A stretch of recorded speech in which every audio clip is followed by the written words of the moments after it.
Hi, I'm John. This is Nick. And I'm Andrew, and we are back, baby. It's about Yeah. damn time. uh, Obviously, we've had a moment of hiatus there with conflicting schedules and everything, but we are glad to be back and finally get this podcast rolling. On this podcast, we've each chose three most important human inventions that we think that are not only a part to our day-to-day life, but also help us make it go around this world and survive and all that kinds of crazy shit. Um, I hope everybody's been safe out there and things like that. Who wants to start off with their first one? John, Nick, which one do you guys feel like going first? Nick, All right. pass the buck. Well, catch the hot potato, Nick. all right. I got this. All right. So I actually picked this topic, and it took me a while to come up with this one because there's so many different topics that we can cover. But I actually like this one because number one, the things that I picked, and I also was interested in the things that you guys were going to say and talk about. So let's start them out. The first one we want to review is automobiles and why they are so important in everyday life nowadays. Mm, Not just because of the obvious. Well, instead of riding a horse or walking everywhere the hell you go, now you can actually get to your destination pretty quickly, right? all right. But my opinion, what is one of the most important benefit of automobiles? To me, I would say military use and medical use. Hmm. I mean, emergency use in general. That'd be probably Uh, one of my most important things about it. I mean, not only is it saving more lives, it's a lot easier and faster to get to whether it be a hospital or whether it be the military, making some kind of strike or whatever it be. I think that is really, really important, and that's one of the reasons why I picked it. And of okay. course, we call us lazy all you want, but long gone the days you ride a horse or walk to your fucking destination anymore. Right. Mhm. But John, what opinion do you have about automobiles? Why do you think that they're so important? And elaborate on it if you would. Uh, Vroom, vroom, bitch. vroom vroom. It's interesting you went the route of military and hospitals. I'm actually going to go slightly different and say logistics. Being able to, like heavy trucks and stuff like or semis. Being able to transport things across the country in a reasonable amount of time, like that. Having that infrastructure means that you can quickly redistribute sources or resources in case there's like a bad a weather event or some sort of natural disaster. Um, it means that we can lean more towards specialization in certain areas, like like the middle ish of the country, like Kansas, Arkansas, Missouri, uh, just that band right there. Sorry, anybody who lives in states that aren't those, but um, hey, look, I'm an American and I don't know my own country. Anyway, um, but that's where a large amount of our agriculture comes from. So most of the things you eat are probably coming from there, and I guess there's also uh, not necessarily automobiles themselves, but the just the internal combustion engine in general, because that's led to things like steam ship or freighter ships, airplanes, stuff like that. All of these things that facilitate getting things from one place to the other in not only a reasonable amount of time, but in a viable amount of time. Like that they can actually you can get bananas from somewhere around South America and get them up to America before they rot, like that, or North America. So I would say logistics, just the fact that that's it. It really helped kind of shrink the world in a way. That's a nice way to put it. Shrink the world in a way.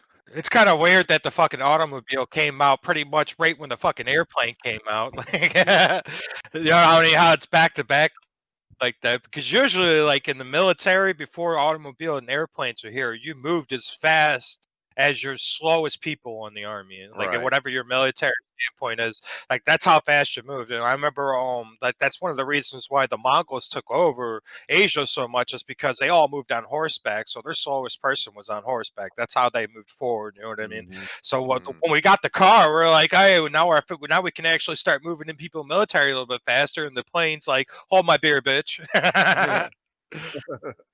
I think Well, it's a good point that you brought up too, John, especially about like the middle part of the country, and you could say this about any country in the world, obviously, but there are rural parts of this country that are not easily accessible and not really traveled that much. So for them to get supplies and medical supplies, food, and stuff that they need, even today, it's still an uphill battle. I mean, I don't know if you're familiar with the show Ice Road Truckers, yeah, but there are some areas in Alaska and wherever they travel up north north in the country that they literally survive off of them bringing them supplies. I mean, they do it like once a month or Yeah. once every three, mm, 4 months or whatever their cycle is, and that's actually very. I mean, it boosts the economy. I mean, that's just right.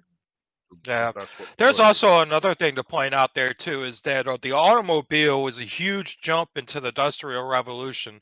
Not only did it like help us get us out of the Great Depression, but we also got things like the assembly line because of the automobile. That's the reason why we have like assembly lines in like warehouses and everything even to this day, and that's where it came from, was putting the automobile together. You know what I mean? Like the automobile did a lot more than just like helping us move, but it helped us change the way we put things together too. It helped change like warehouse industry forever. Mm. You know what I Oh mean? yeah, So basically anything with a motor. yeah, Yeah, I was gonna. That's when you brought the topic up. I was just thinking, maybe a better way of putting it would be, the internal combustion engine, Yeah, yeah, because it's kind of, I guess, the parent technology. yeah, absolutely. that's Mm, true. But the good thing about picking the automobile is just how much it changed. You know what I mean? Like right, as not just the combustion engine. Obviously, that changed a lot too. But just like weird little things like the assembly line, like that's one of the things I've always liked about the automobile, is it changed like little things like that, and it tends to get overlooked. You know what I mean? mm, And like Absolutely. yeah, it's even in like a General Ford, like his warehouses were like one of the front run pioneers of the reason why you have like unions and shit like that, and the reason why people get things like healthcare and so on and so forth. There was that industry that changed it all. right, Mm. Oh, So, absolutely, absolutely. Which is one of the reasons why I picked it is because it helped expedite a lot of things. Not only economic reasons, but the healthcare took off, and if a guy was having a heart attack or a stroke, it was not, oh, you're shit out of luck, dude. There's no way we're getting you to the hospital fast enough. You know what I mean? Either you were knowledgeable on how to stop a heart attack, or you had the supplies, or you were just dead. right. You know what I mean? uh, Nowadays, uh, it's you call the ambulance, either they're here in 5 minutes. You know. either that, or you're gonna have to do like Disney does and rely on Balto.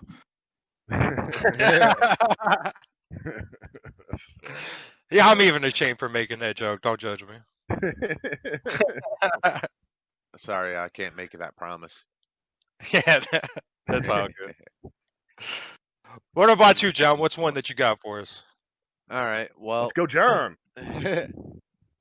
we are going back a little bit more, and the topic that, or the first one that I picked is writing systems. Just uh, being able to write things down, because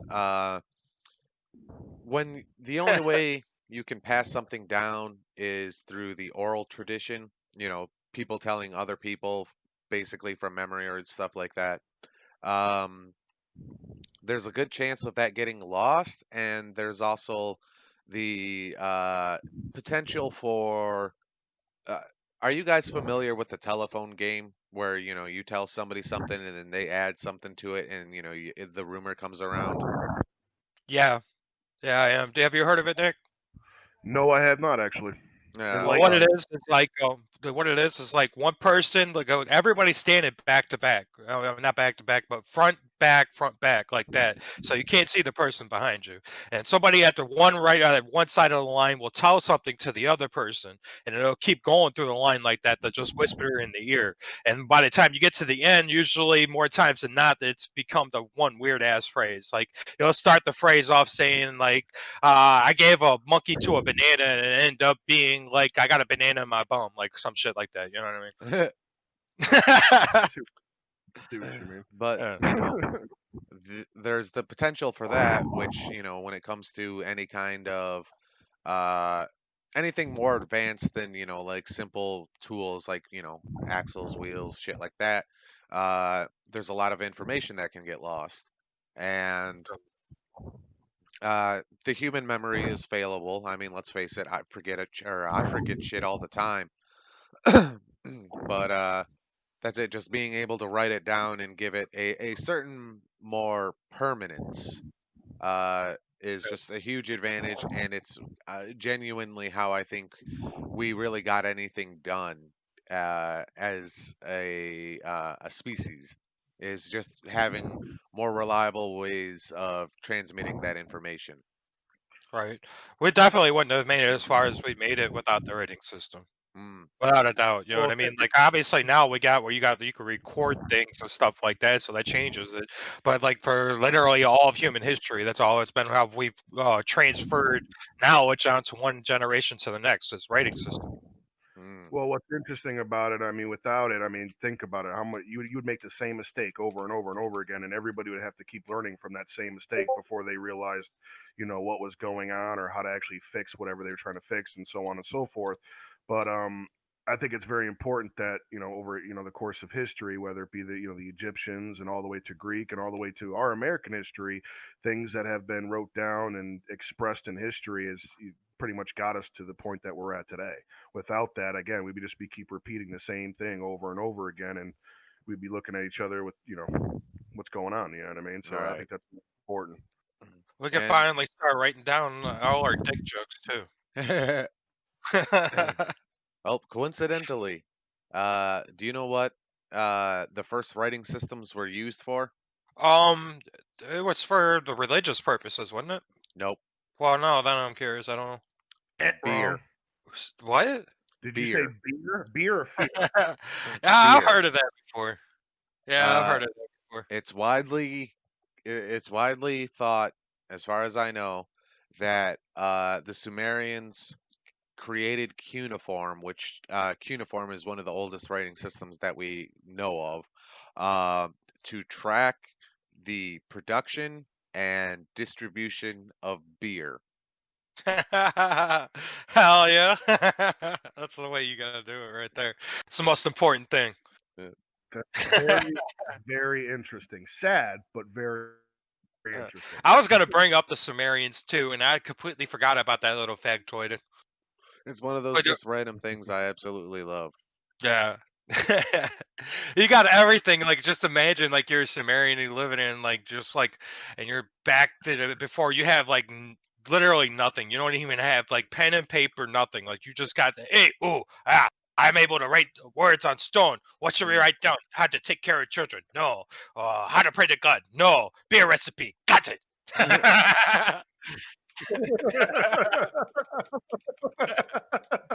uh, That's hilarious. How to give CPR? No. Beer recipe. Yeah. Oh my god. For real, though, man. You That can't is make that stuff fun. up. But That that's is it. It's funny, just man. the core idea of uh, you know continuing uh, continuing communication and accruing knowledge beyond the limits of the human brain. It is important. And that's the reason Mhm. why we got the Bible now. I just felt like starting some shit. Uh, well, okay, Andrew, your turn. Oh, is it my turn? It is Yay. your turn. And here um, we go. Yeah, I kind of like went the simplistic route with all this. Like John and Nick they kind of stole all the good ones. Eh, No, I'm just kidding. I did go the simplistic route when I chose out my list. And one of the things that inventions that we did is the reason why we're able to get to the point where we are today is agriculture. I mean, I mm, know like it's something very simple and like, oh duh, of course, Andrew, it's important, but like it's the reason why we're able to keep large populations fed is because of agriculture. You know what I mean? Just mm-hmm, the learning how to like crop up plants and cycles, and like obviously keep like animals happy around us, and so we can kill them and eat them, and mm, it's just stuff like that. Like I said, I know it's like incredibly simplistic thing, but I just like for some reason I like to look at things a simple way. You know what I mean? Like even my next one, you're going to be like the same thing, and you'd be like, "Duh, Andrew," but whatever. Um, well, I mean, when you think about it, like agriculture did lay the foundations for, just a whole lot of things because it's the first sign of specialization. Like mhm. if you have, the entire tribe or the entire clan or whatever going out and everybody's, out there picking bushes and, for berries and shit or hunting, then obviously nobody else is doing shit really. Agriculture, that means, one person is able to provide much more food for a bigger number of people so that way, people can start diversifying. This Yeah, guy farms, this exactly. guy hunts, this guy makes shoes, so on and so forth. So I mean, it's simple, but I get it. Yeah, yeah. Well, it's the first thing that came along, and the way you said it is beautiful because that's what it Which is. So comes we could do from other things, you know. Mm, the That's how way we you came put up with rating systems and shit like that. Is because we developed agriculture. We didn't have to worry about where they were getting food every single day, so it let us our imagination wander a little bit. the way you put that made me think of that one saying they say, "Give a man a fish, he'll eat for a day. Teach a man a fish, he'll feed himself for the rest of his life," uh, Yeah, or something like that. exactly. Something like Yeah, exactly. I mean, not only that, but it's like helping like the people. I think it helped us grow as people to learn that we can feed off of each other. You know what I mean? Like, hey, you're growing the corn. I'll go kill the boar. And this person makes our tents, and this one washes our clothes, and so on and so forth. It helped us like, hey, we could help each other and make this life a lot easier instead of me growing the corn, going to get the boar, and washing my own clothes, and so on and so forth. You know what I mean? yeah.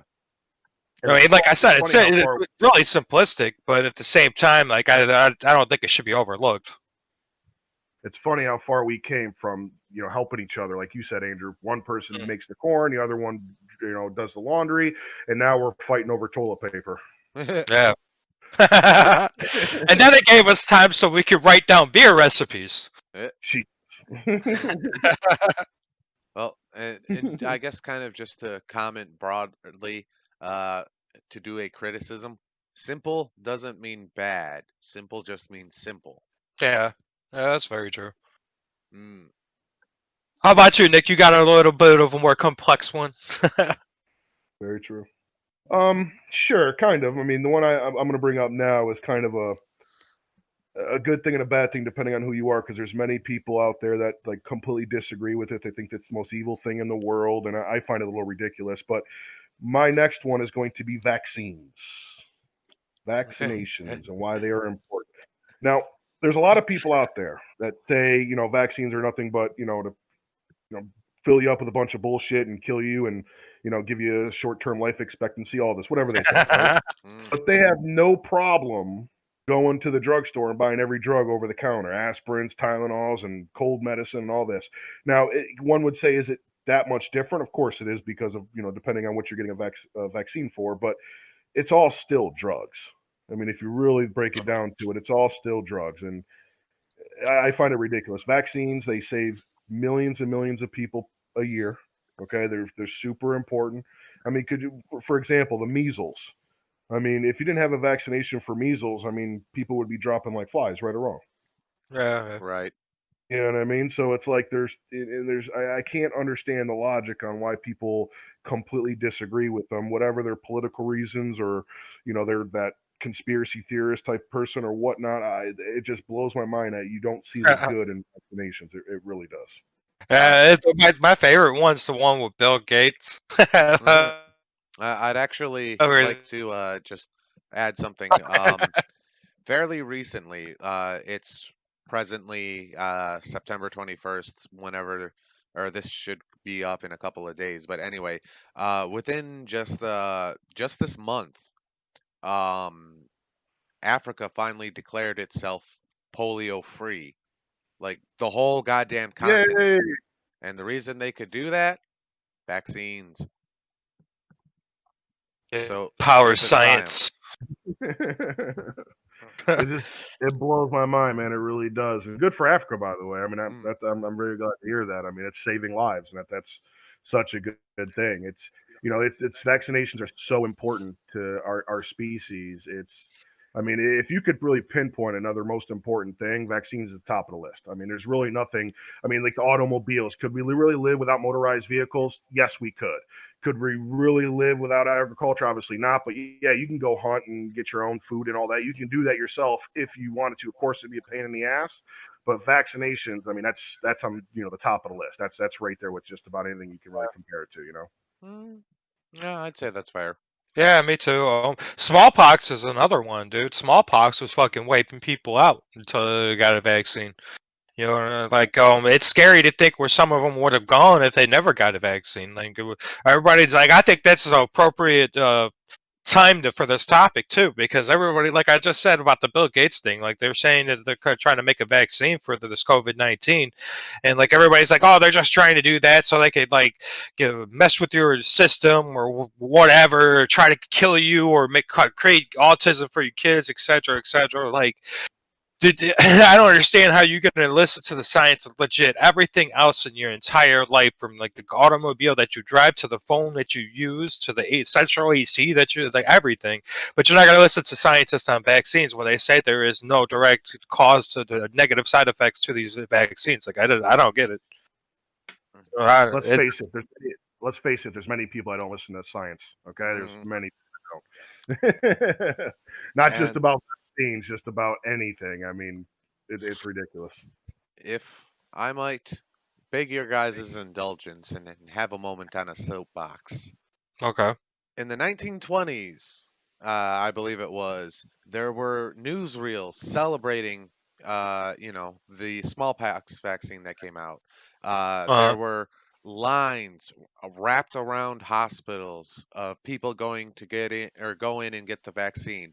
Um, if I recall correctly, Catherine the Great, who was a Russian empress in, I want to say, 1600s. I realize I'm going to get eviscerated for this, so please just, I beg your indulgence, was set up clinics for her people to get inoculated against smallpox. She did it to herself. She did it to her children. She had her people do it and was the one who basically paid for it all. It was a government project, or it was like a public works thing, stop the spread of disease.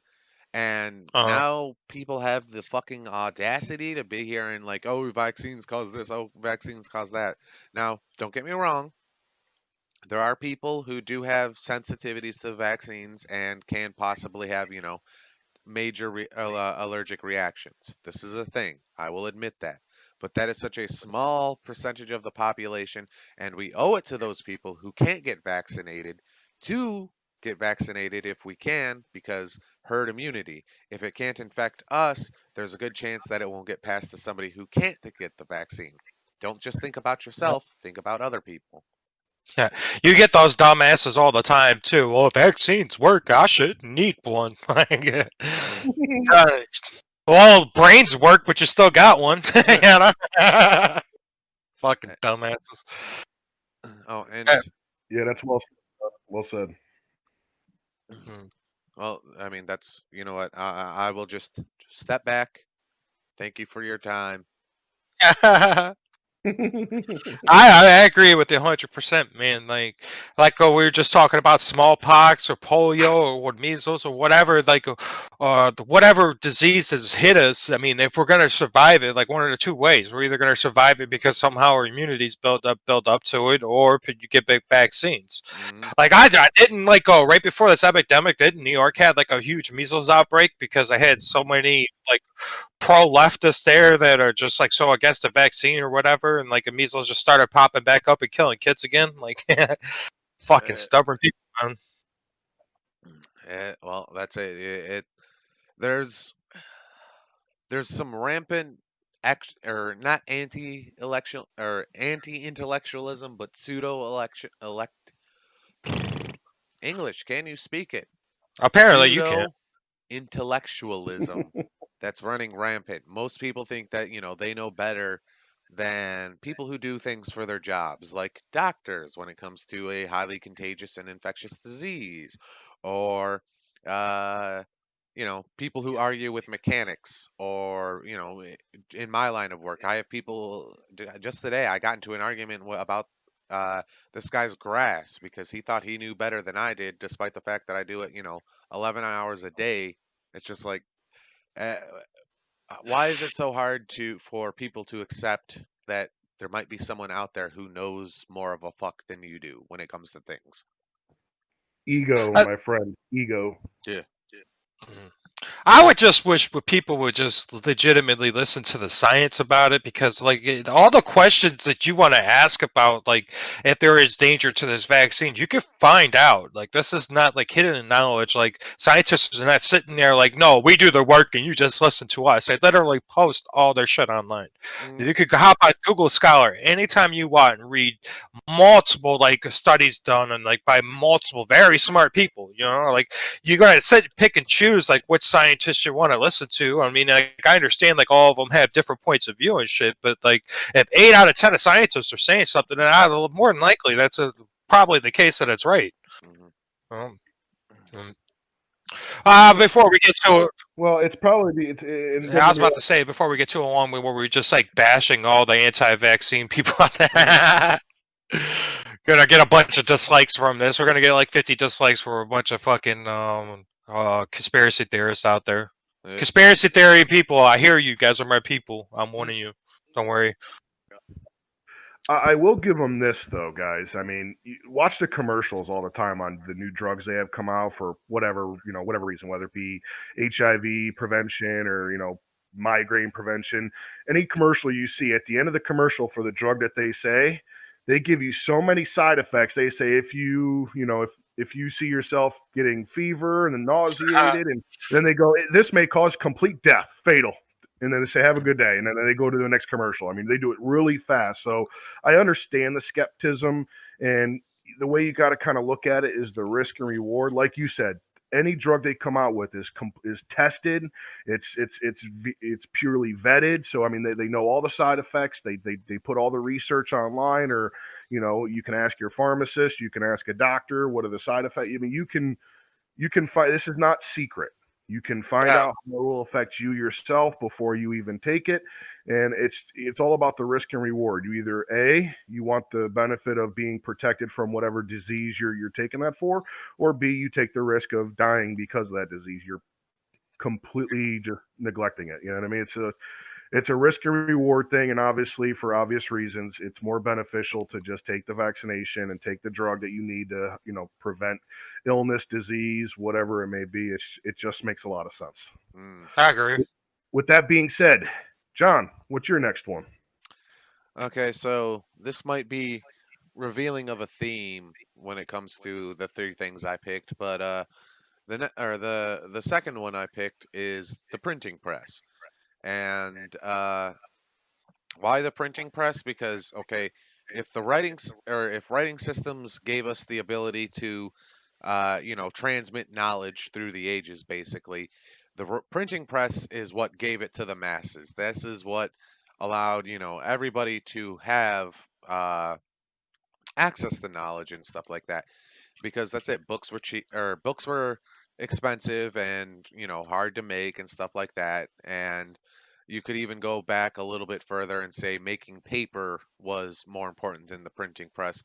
But yeah, the really just the printing press being able to quickly and efficiently, make books, put it all together, distribute information like that, and even stuff like newspapers and shit like that. Yeah, It's just the it was it was like a bubble popping in communication, and that's it. It just made so much knowledge and other stuff available to so many people all at once, and that's it. It's a wonderful thing. yeah. Well, but before the printing press, we had to write out every single page on Mm, every single book. I mean, just go online, hop on YouTube, and watch somebody write with a hand writing out a book, and then watch the printing press work, and you can see how much faster we're able to distribute knowledge. mm, I agree 100%. I mean, the printing press, just completely elevated the distribution factor to it and manufacturing part to it. I mean, nowadays, I mean, it's really big for news and just updates on whether it be political or whether it be just anything in general. It just expedites the knowledge to many individuals instead of just writing on a piece of paper. Then you got to kind of pass it around, or just making just complete, different copies, by hand is a pain in the ass. So it expedited things tremendously, and that's how we got to where we are today. mm, Yeah. Bro, there's actually a bunch of, I'm a huge history fan, and there's actually a bunch of stories that that in the past that I really love that started out because the printing press was possible. Like even when Martin Luther went against the church pretty much and ended up making his entire own fucking religion out of Christianity. He did it because he was able to do it because he owned a printing press. Back then, like the books were basically only written in Roman, in like in Old Greek, in Old Hebrew, and not very in Latin, and then not many people could read them. But in Germany, he had a printing press, and he transferred all to German, and obviously in German, then printed it out and passed it along. Not everybody could read the Bible. You know what I mean? mm. Just things like that make the printing press that made possible. Yeah. Hmm. What So, about you, John? You got a favorite story that circles around the printing press? not necessarily a favorite story, just because I'm more focused, I guess, on its effects. There was one you actually told me about, which was Uh, oh, I don't remember it, but it was that Dan Carlin thing. It was like Prophets of Doom. yeah, Prophets of Doom. Yeah. Anybody, if you're interested, definitely check it out if you want to hear a crazy story. Yeah, dude, Um, it is a crazy story.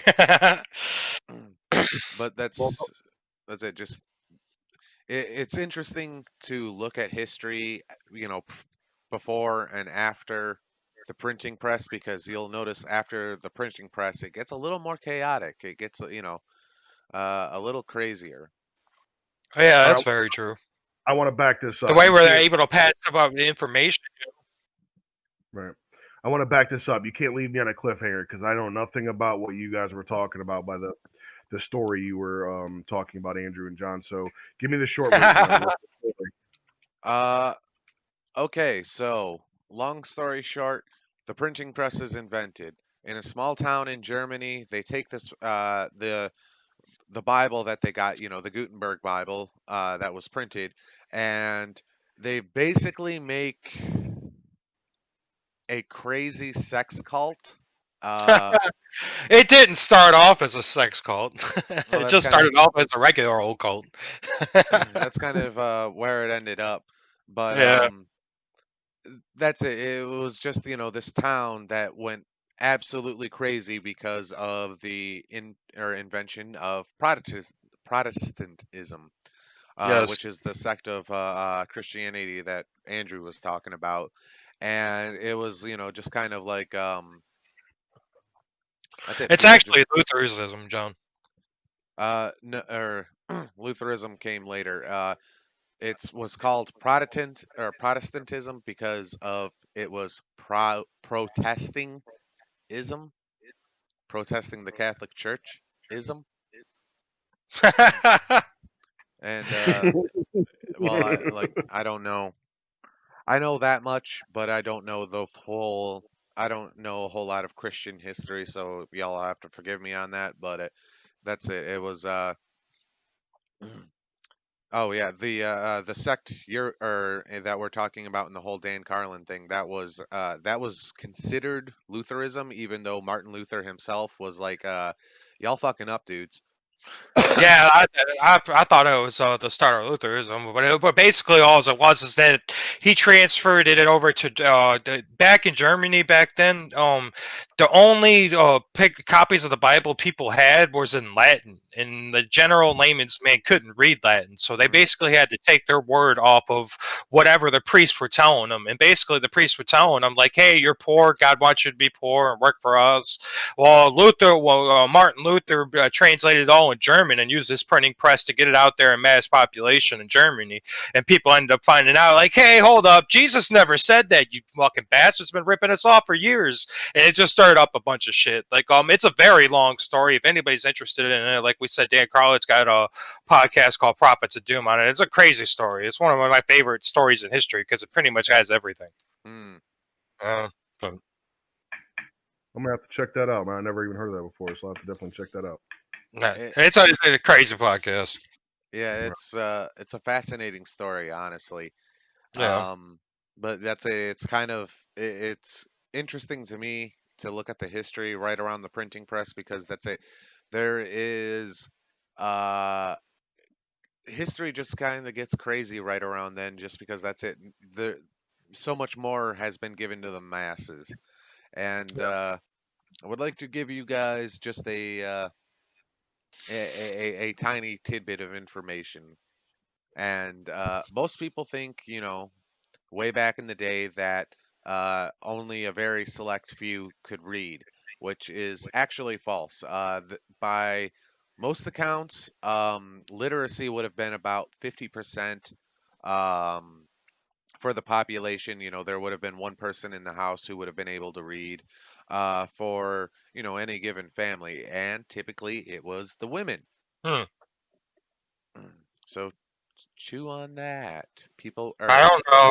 Why don't you just cram your feminism down your throat, John? Oh no, it's not Just, being anything like that. Drew, One no, would I'm even just. say, I said, if we want to get into this, it could be considered patriarchal because it was, the men didn't need none of that reading shit. They were busy tending the fields or whatnot. Killing things. Hmm. Oh, I'm just playing. manly thing. Honestly, I find that a little bit easy to believe, though. Because men, we don't really like to think. We just like to bash things and then just move on and bash something else. But that's literacy has always been a difficult thing to track in history because what you consider literate matters. Like, okay, sure, the vast majority of the population wouldn't have been able to read anything in, like Latin or Greek or Hebrew or anything like that, but they would have been able to speak, their own language and or rather they probably would have been able to read in, whatever the local language was, German, English, you Right. fucking name it. Um, and I'm being more specific about European history, like in other parts of the world, literacy, fluctuated, of course. But there are a lot of examples of just very, like, if we looked at it, it would look like complete gibberish, but it would have been a functional approximation of, a person's language. Hmm. Actually, that's actually a good jumping off point into my next one, which is incredibly simplistic language. Since we're talking about it. Mm, But yeah, again, one of those simple things, and like, I think you gave a great description into it, John. I mean, that's how we're able to communicate whatsoever. Is our language. We can sit here and debate all day if dolphins, ants, and so on and so forth, other animals really communicate like us, or whales, or like is another big one that's coming out, been mm. coming up lately in science. So that's another podcast. Take a drink. Uh, But I think the way we're able to communicate, communicate things so decisively and so accurately, it's a huge deal. What makes us human, what makes separates us from the other animals, the fact that like I don't have to like point at the coffee cup to be like, Nick, hand me that coffee cup, and he hands me the coffee cup. It doesn't have to be a long drawn out thing. We're accurately able to like tell objects from each other and communicate with each other through that. And again, it's just like agriculture. I just thought it was something that tends to get overlooked when people talk about inventions and shit. Mm. And all the different languages that we got that spread across. I think it's fascinating how people like if you think about like Europe, just Europe for example, you got Spain, France, Germany, and like right there next to each other, and they all three speak different, completely different languages. You know what I Mm-hmm. mean? And Italy's there too, like all of them. Like Italy, then you got like what's some other European one, Danish or whatever. Like every single one of them speak their own language. It's almost completely like there's not really that many similarities between like Italian and German, but they're right next to each other. You know, Mm. I find that I've always found that so fascinating how we're different like that. You know. Mm-hmm. Well, part of me wonders, like, do can we really call language an invention? And this isn't to diminish you or your topic in any way, Hmm. but like, I feel 'cause- attacked. well, like when you get down to it, all language is it's a pattern of sounds that everybody agrees means, a given thing, a certain Uh, concept. Uh, One of my favorite jokes is asking for a person's name is just having them tell you what noise you should make to get their attention. And it's What's it, wrong with that? oh no, I'm just saying like uh is it really an invention because humans have to do pattern recognition to just not die? And that's it. I'm not trying to attack the topic. We're being philosophical. It's a simple thing. We can pontificate about it. It's all good. My feelings are not hurt. Mm, I think like language is an invention. And the reason why is because word it's something that had to become it's an idea that had to get made mhm, regardless if it's not an actual physical thing like a cup or if it's whatever a table or a wheel or whatever. If it's not physical, it doesn't mean that we can't make it. You know what I mean? Even right. if you had enough patience right now, me and you could sit down and create our own language. I mean, Mm, that's still an invention, is it not? If we're creating it. I true, believe but it. like, was it actually created or was it just an organic thing that came about? And I'm sorry, Nick, I cut you off. You're fine, but I mean, are you saying that it's something more like a natural thing? Yeah. I wouldn't say that. I mean, when you're born, it's not natural for you to be able to speak words, and I mean, especially if you're born in other countries. I mean, it's not natural for you to be able to pronounce things, and so it has to be taught. And over time, it's had to become what it's become. It had to have been made. Someone had to take some time to say, okay, this means this, and X, Y, and Z, so to speak. And that's just how it began to what it is now today. And and I like your example though, John, because you can do the same thing with just like sound patterns. You know what I Hmm. mean? If I tell you my stomach hurts, I can point to my stomach and act like it's hurting. You know what I mean? So you already know what I'm insinuating. But in the same sense, I will disagree. I do believe it's more of an invention than a natural thing. That I'll say. Mm, I okay. Yeah, actually, I have changed my mind on it because at the end of the day, there needs to be um, an agreed upon thing. Like, we all have to agree. Like, if I say chom choms and point to a yellow thing hanging from a tree, unless we're all speaking the same language, you guys don't know that I'm talking about a banana. Yeah. And, uh, we all have to agree that we're going to call this yellow phallic thing hanging off of a tree a chom chom for any of us to understand, oh, he means this thing. So, yeah, I mean, I guess when you get down to it, there needed to be enough of a consensus that we could genuinely consider an invention, instead of just uh, in or a naturally occurring thing that humans would have did? Well, I mean, yes, it was, but no, it wasn't. Yeah, I got a stoner thought for both of you. I Okay. heard this on a podcast not too long ago. It kind of blew my mind because this could actually be like a fact one day. But it was like, what if aliens came to Earth, right? Yes, Uh-huh. it's about aliens. But what if Again. aliens came to Earth and they were so far advanced in us that they created a language that basically it says whatever they want, like whatever the language is, they say it to you, but the rate around of words or rate of frequency that it fires off the neurons in your brain, and it just automatic your brain, no matter regardless of how they say it, it knows what the hell you're talking about. Like they're like, hey, look at that speaker, and just because they say it in a different language, it still hits the neurons right in your brain to where you actually know what they're saying. That's some deep shit. I'll start off by Yeah, I saying know, that. right? Um, Told you, stoner um, thought, man. what do I say to that? I say, Yeah, do you think okay. something I like mean, that could be possible?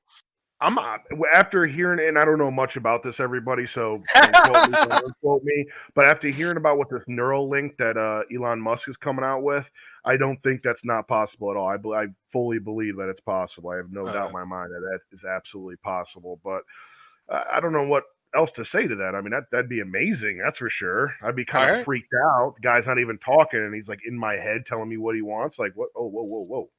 So, Like but Well, hold on.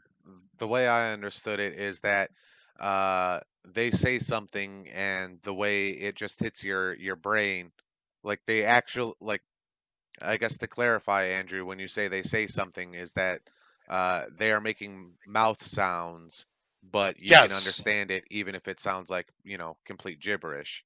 exactly. That's exactly what I'm saying. Okay.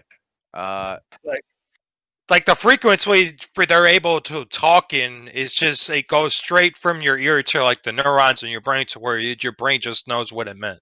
Not that you're actually understanding that the word that it's saying, but the frequency that they're speaking in is like directly to the brain instead of like going into your ear, then your brain recognizing what the word means. You get what I'm saying? oh, I mean that's basically telepathy then, because if you're Yeah. bypassing the ear, I guess. uh, what's the point of Yeah. them making mouth flaps then? Maybe because that's a that's a good point. Why you got to kill my stoner question, man? Well, because I know a bit about this. I I hate get what to you're saying. I hate to kill your boner, but yeah, if you're not involving the ear, then it's basically telepathy anyway. If you're involving the ear, then it sounds that's it. You would have to learn their language because it's your ear. Uh, Long story short, broadly reductive, not a doctor, etc., etc., etc. Um, when you hear noises, it stimulates tiny little hairs in your ear, and those hairs transmit, the sound waves to a nerve, which your brain then interprets, and then, goes through all of the language stuff that's in your brain in order to figure out, okay, this guy said, get me a chom chom.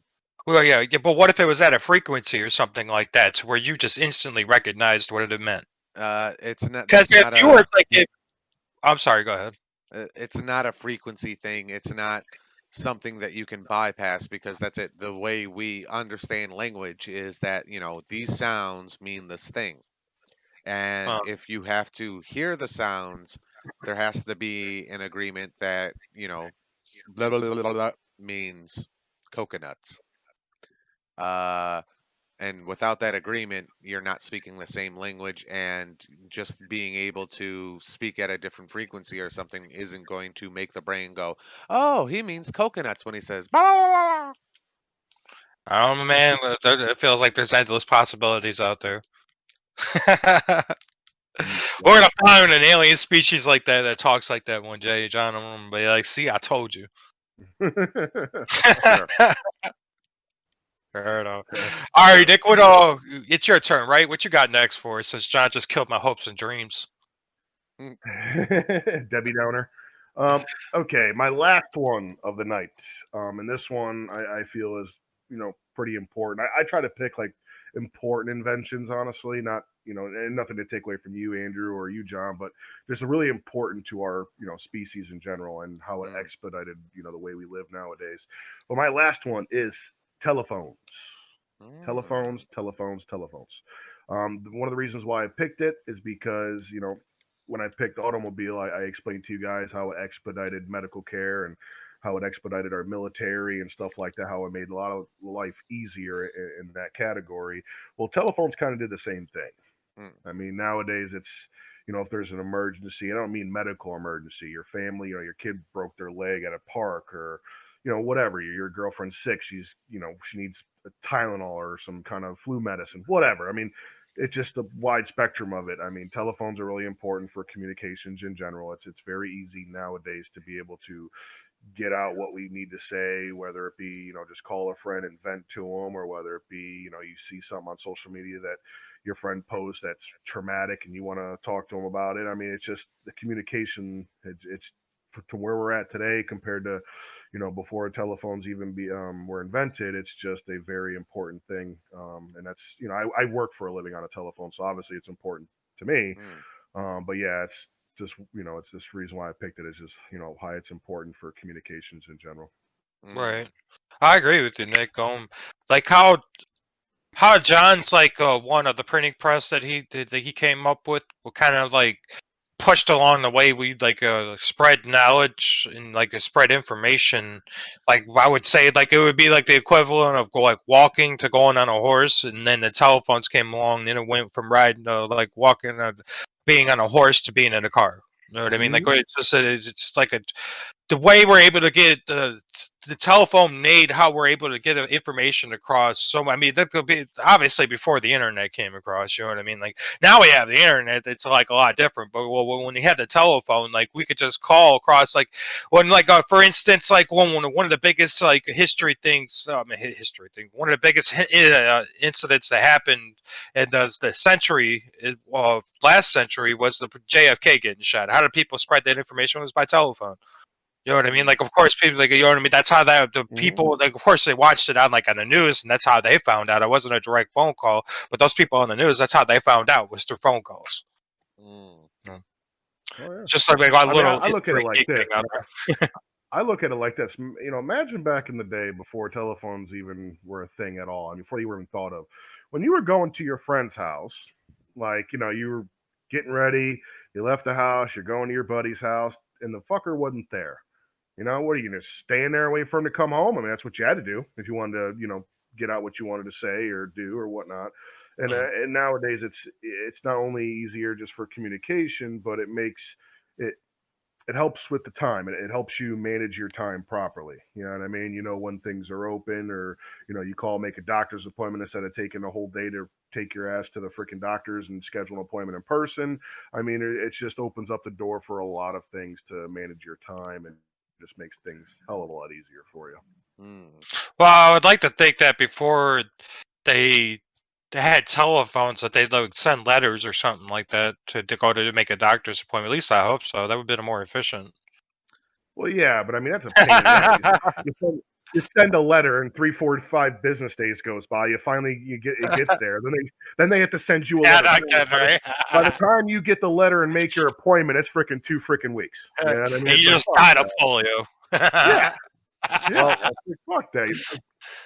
not to be a Debbie Downer again, but before, Oh, here like the telephone, and even, before we started getting really industrialized, anywhere really, you would have lived in the same town as your doctor. You would have, there would have been, the town doctor that you would have gone and seen, if you were fucking, if, you had the smallpox or the polio or the name another infectious disease that we cured with vaccines.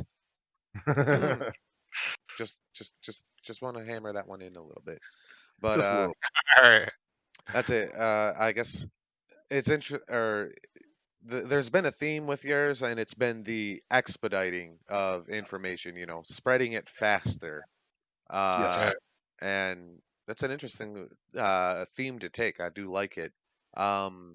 But yeah, that's it. I think The telephone is another thing that really kind of helped bring the world more, make it a little bit smaller, and bring it more together, because that's it. You didn't have to, you know, make a letter or write a letter, put it in the post, wait for somebody to carry it out to wherever the fuck you were addressed it to, wait for them to get a or to read it, write something back, go through the postal system again. That's it. You just pick up the phone. Hey, fuckhead. So yeah. Yeah, Duh. it definitely helped expedite a lot of things, and like I said, that's and you put it pretty good, John, when you said it's kind of the theme that I had, and that's right. I mean, it just made life a lot easier. I mean, things that we take not necessarily for granted, and I'm sure many people do, but it just I couldn't imagine living back then. I would hate life, even though obviously it was a normal thing back then, so it wasn't out of the normal compared to nowadays. But Mm, you think about it nowadays, like everybody's on their phone 24/7, just about. I mean, how far do you really go without your cell phone in your pocket or near you? You know what I mean? It's yeah. like it's not only for communication. I mean, it's for news and updates and entertainment and a lot of different things nowadays. I mean, it's just it made life a lot easier and Mm, simpler. Yeah. You remember remembering telephone numbers? yeah. Yeah. Pepper just fine remembers. Having an address book. When's Oh the last yeah. time you Yeah. Dude, I had like 25 telephone numbers memorized back in the day. I know like two now, and one of them is mine. Dude, you probably don't even remember yours, bro. I remember my telephone number. It Please probably don't took say you it on the about a year. podcast. Eight I know, six right? five Hey. 7309. That's 8 6 not his 5 number. 7. All those fucking millennials gonna be dialing that number like. Oh Lord. Right. uh, Pepperidge Farm remembers. yes. Mhm. It's funny. Mm. With that I being yeah. said, John, what's your next one, sir? Okay, it's funny that we go from talking about telephones to my topic, but it makes a nice segue. It's nice. It's smooth. It's almost like we're professionals when it comes to this. Uh, but the internet. And here is, I guess, kind of the theme of everything I picked exposed, which is the mass distribution of information. Now, granted, when the internet was first around, it wasn't quite the repository of human knowledge it is now, but it's still, that's it. Nowadays, that's it. Everybody's, most people are married to their smartphones. The internet is not that far away for anybody, and is one of those things that I would say is actually becoming mandatory to live in a modern world. Like, I've heard it said that having an automobile is a privilege, not a right. And there's a truth to that, don't get me wrong, but it's a necessity, I would say, to especially here in America, where we don't have good public transit. Listeners in other country, y'all might be like, what's this fucking yank on about? But I digress. um and that's it. It's just the ability to have these massive stores of information to genuinely be, and not only just to have it stored somewhere, but to have it be easily accessible basically wherever the hell you are. And there are a ton of things like, we've talked about it before. You can go on YouTube and watch somebody change a part out of a vehicle, and learn to do that yourself and fix it. Or being able to look up, just that's Hey, it, anything. Like, just the other day, me and my girl were talking, and we didn't know something, and she just looked it up right then and there, and we had the information. Granted, it was something trivial. I think it was an actress's name or something. uh, um but you could also use it to watch JNA Podcast. yes, you can. And here we are. That's it. We're distributing or we are I like how you putting put that in ourselves there. out there, our knowledge for the masses. Yes. Mhm. That if you I could like talk your to theme. aliens just through sounds. Hmm. I like your theme, by the way, too, John. It seems like you have a theme of pretty much distributing information. That seems to be your theme today. Mm. The spreading of knowledge. It is Mhm. important. Well, like if the first one you picked was like the writing systems, that's like going from walking to being on a horse, and the printing press is like going from being on a horse to hopping in a car. The internet is like jumping on a fucking jetpack and going to outer space. Like that's how fast the information is. Mm-hmm. Bro, it's like Absolutely. everything's just instantaneous. You know what I mean? It's Mm. just as soon as something happens, bow, the information's out. And I would like Mm-hmm. to Absolutely. point out this was, or it is entirely coincidental, but Nix is all about expediting or making things quicker and easier, and mine is about distributing all of that easier to the masses. It's a fun coincidence. Uh, Mine was just pure chaos. Yeah. Speaking It's of no which, secret. Andrew, I okay, was just about to say. Speaking of which, what's your last Whoa, one? one at a time, fellas. We'll get there. I'm Nick, just playing. if you would. I was No, just. mine. I have a little bit of a curveball for you guys. I actually picked one that's not technically invented right now. I picked one that is gonna be invented. I picked one that is rather regardless if it's 5 years from now, 10 years from now, or like 500 years from now. At some point in time, this will be invented. But when it does get invented, I don't think the world will ever be the same again. I don't think us human beings will ever be the same again. And that is AI, artificial intelligence. Mm, I think that I know obviously this is not invented yet. It's but I think once we do get to the point where we do invent that, if like John's like a way of information, you get in on a jetpack. This is like going into fucking warp drive. Like artificial intelligence will be able to learn all of recorded human history within 2 years. Like it would know every single thing that every human being has ever known. You know what I mean? That's how fast this fucking thing works. And I think like once we invent that, it's just like our entire world just opens up. We'll probably be split. If they don't take us over, we'll probably be fucking out there exploring the galaxy. hmm. I Uh, wonder how they came up with the 2 year time frame. I'm sure there's a time frame that it would take for, any source, whether it be a technology or just a human in general, on how long it would take for them to understand all of human history.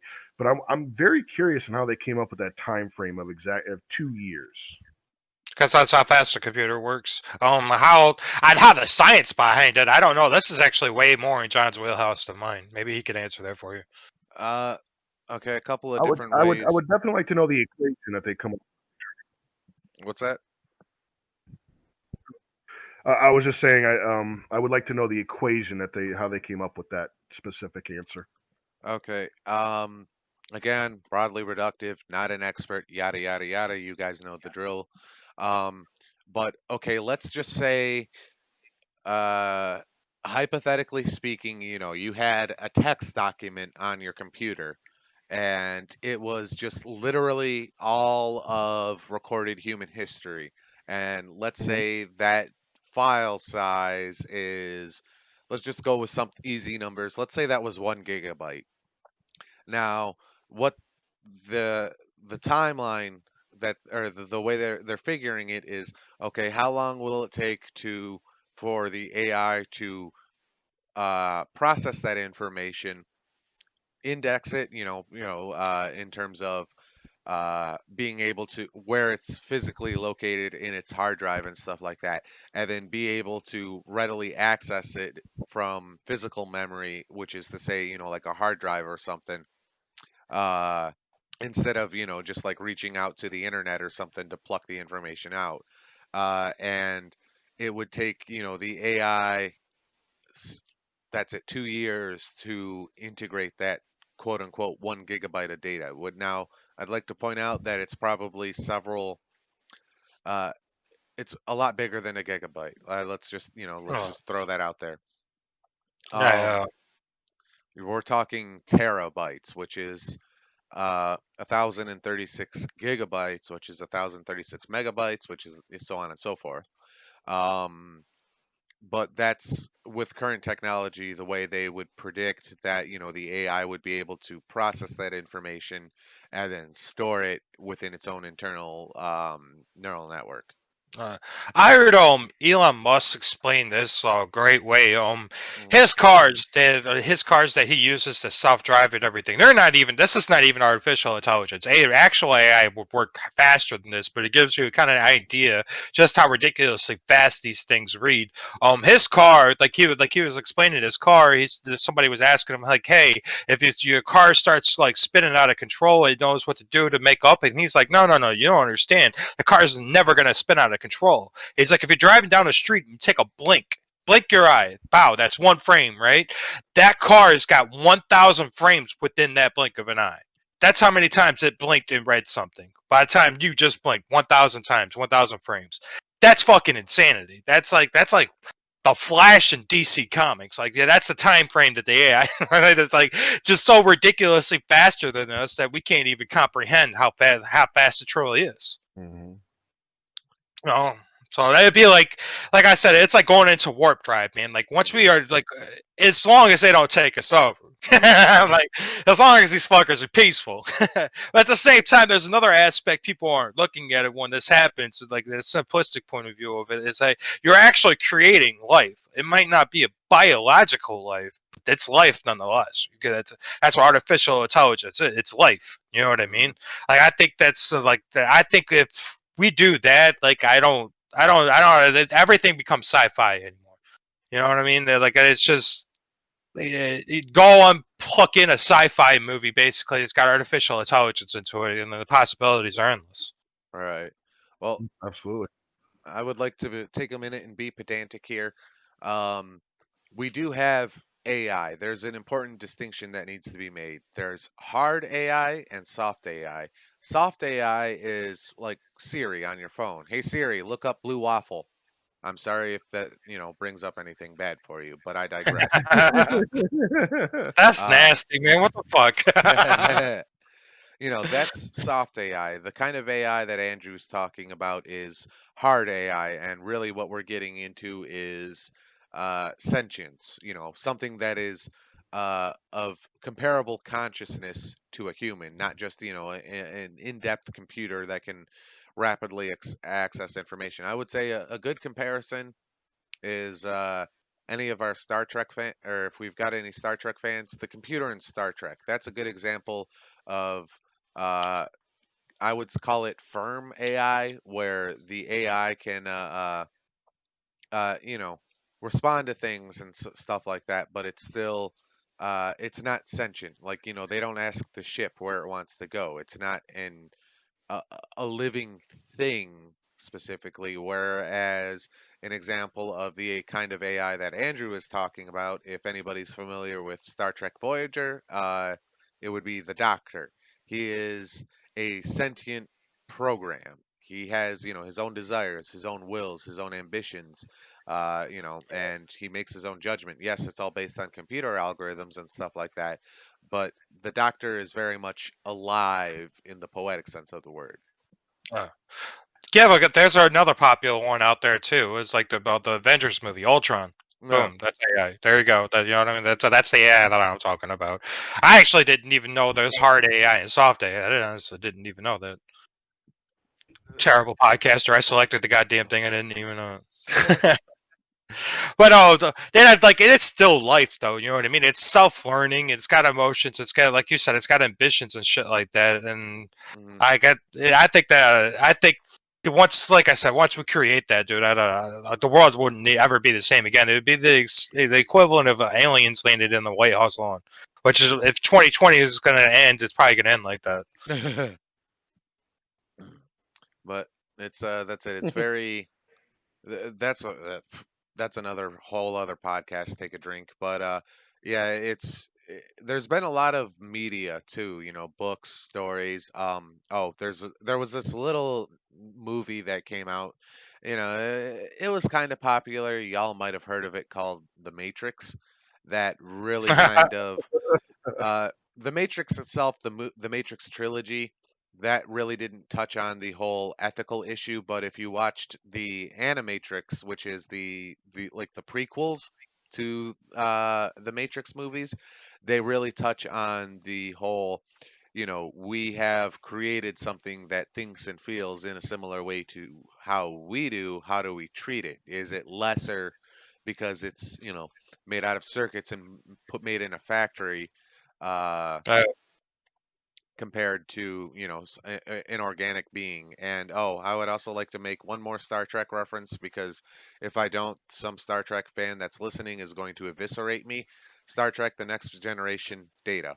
Data is a sentient AI. He is alive, even though he is circuits and, hard drives and stuff like that. And there's an episode called "The Measure of a Man," which really grapples with how do we tackle this whole AI thing. I actually thought of Data, but I wanted to leave him out just so I could piss off the Star Trek fans. Well, You ruined it again, John. You're just like the ruiner of the fucking things. what can I say? It's my specialty. I could tell. So, Nick, on this topic, what say you? That's funny. I don't know much about it. It's funny, guys. I was actually going to pick this as a topic, like one of our first episodes, and then I was talking to John about it, and I realized I had no clue what I was talking about. So that's why it didn't really come out in the podcast as of yet. So I don't have too much knowledge of it. It's a little frightening, honestly. It kind of reminds me of the movie I, Robot. I know it's kind Mm, of silly and corny for me to say like this, but that's some of the things I kind of think about. Don't get me wrong. Is it beneficial in so many ways? Absolutely. Does it completely just reinvent certain things that we have gone so long knowing and so long doing? Absolutely. And not for bad reasons, but you'd be stupid not to think of the risks that come along with it, and that's just my point. I believe that it's going to come out either way, and I mm. don't disagree with that. I do believe it'll do more good than harm, but I wouldn't be surprised if me or Andrews, Will Smith, and I Robot one day. I just wouldn't be Damn surprised. straight. It's the only dream I got. John hasn't crushed yet. Right? But that's like I said, I don't have much information. It is interesting to see how it will affect the economy. Mm. That's another thing I look at because, and I don't remember who I was. I think I was listening to Joe Rogan podcast on this, and I don't know if it was Elon Musk, and don't quote me on this. It may or may not have been, but he said it's going to reinvent many things, but most importantly, and one of the big things that's going to reinvent is the trucking industry. Yeah. Like you're not going to have truckers sitting in a truck driving anymore. It's going to be automated, and it's going to be AI can taking complete control over it, which it's a good thing to the standpoint that you'll take away a lot of the accidents and the risks that come along with you know Mm. human errors.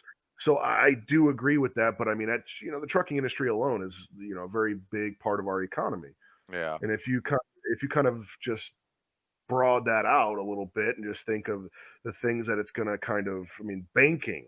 I mean, eventually it's going to be long gone the days you actually go in the bank and a teller anymore, which they've pretty much already done that with ATMs. Now you can deposit your check. You can deposit your check on your cell phone nowadays, Mm. right? Oh. So, and just, I mean, if you think about it, I mean, your retail stores, I mean, your just so many different things, your car lots, and it's just gonna.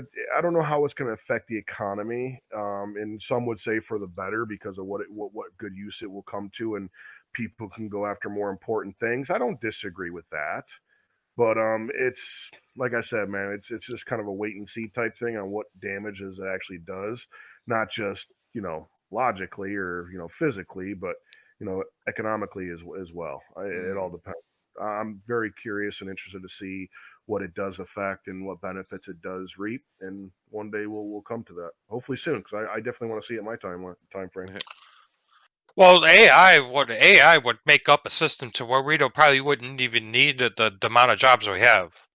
You know what I mean? Like the AI would help us make up different and better systems than the capitalism bullshit that we have going on now. I Well, don't doubt it at all. Food for thought. it's worth pointing out that there are a number of apocalypse and post-apocalypse stories where basically the apocalypse came out because of, uh, you know, societal struggle when it comes to, introducing AI. Horizon Zero Dawn actually touches a little bit on that, which is Yeah. yet another reason you should play the damn game, Nick. But we're gonna have to call it here, ladies and gentlemen. Thank you very much for listening. We hope you're staying safe out there. Uh, Please like, comment, subscribe. All the fun YouTube stuff. It does help the channel grow. We hope you enjoyed, and again, thank you all for listening, and be kind to each other.